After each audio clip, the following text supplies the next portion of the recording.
Bienvenue sur Almaberta. Aujourd'hui, je vais vous parler des chasseurs de fantômes. Vous vous êtes déjà demandé si les esprits existent vraiment et si on peut les traquer avec des équipements spéciaux? Eh bien, c'est exactement ce qu'essaient de faire les chasseurs de fantômes. Ils explorent des lieux hantés, utilisent des gadgets high-tech et tentent de capturer des preuves de l'existence des esprits. Alors si vous êtes curieux ou intrigué par le paranormal, restez connectés pour le découvrir. Le terme de la chasse aux fantômes est le regroupement d'activités consistant à explorer des lieux hantés pour prouver l'existence de phénomènes paranormaux, avec l'intention de communiquer avec eux à travers certains équipements high-tech qui prouveraient cette existence. Bon, je ne vais pas rentrer dans les détails et vous prendre pour des débiles, car vous savez de quoi je parle, tout le monde aujourd'hui sait ce que c'est. Ce sont des personnes qui investissent plus ou moins dans du matériel, qui se mettent en groupe pour aller, comme le dit le nom, à la chasse, pour soi-disant avoir la preuve ultime et scientifique que les esprits existent. Là, ce que je vais vous dire ne va vraiment pas plaire, mais encore une fois, ce n'est que la vérité. Donc il faut assumer, n'est-ce pas? Ces chasseurs de fantômes veulent prouver au monde entier que les esprits existent. Mais pas mal de personnes sur cette planète y croient déjà. Et je pense qu'ils n'ont vraiment pas besoin de leurs soi-disant preuves pour y croire. Ensuite, ils achètent du matériel pour être juste plus crédible, ça fait plus réel, plus scientifique. Et ils vont au moins à 2 ou 3 minimum pour avoir des témoins de la fameuse preuve, ou parce qu'ils ont juste un peu la trouille d'aller dans des endroits hantés. Dans cette petite bande, il y a toujours un soi-disant médium qui est là aussi. Ça fait beaucoup plus crédible. Ensuite, ils se motivent à travers des vidéos qu'ils postent avec des montages parfois très douteux.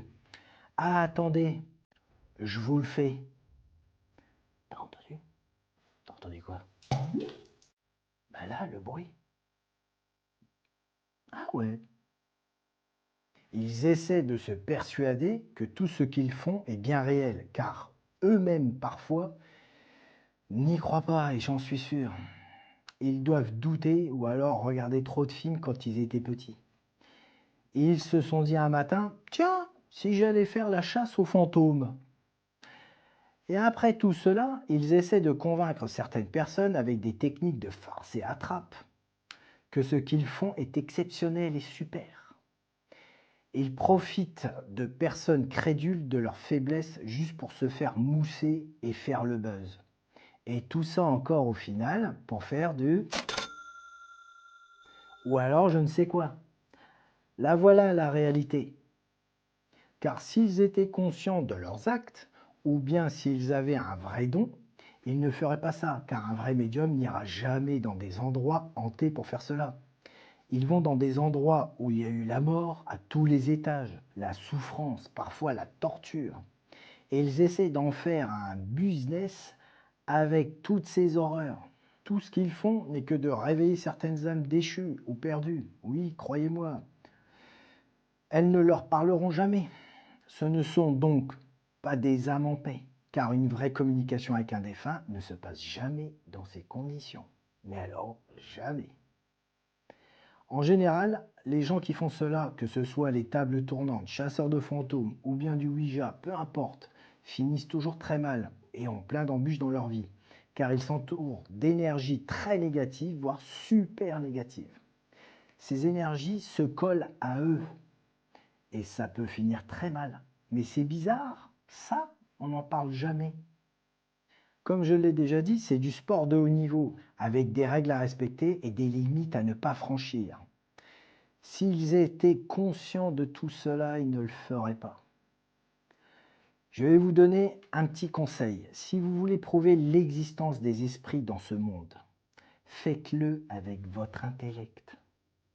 Soyez dans le raisonnable, dans la réflexion, dans la recherche intérieure sur vous-même, au lieu de la recherche extérieure sur les autres. Soyez humble et ayez la foi, car si vous l'aviez, vous n'auriez pas besoin de le faire, car la foi est plus grande que la croyance. Tout cela se nomme la spiritualité, tout simplement. Donc en conclusion, ce ne sont jamais des personnes spirituelles qui font cela, ce sont seulement des personnes qui font semblant de l'être ou qui pensent l'être. Voilà, j'espère que cette vidéo vous a plu et qu'elle vous permettra de mieux réfléchir ou comprendre certains actes anodins, mais aux conséquences parfois désastreuses. Prenez soin de votre âme, car c'est ce que vous avez de plus cher en vous. À bientôt sur Alma Berta.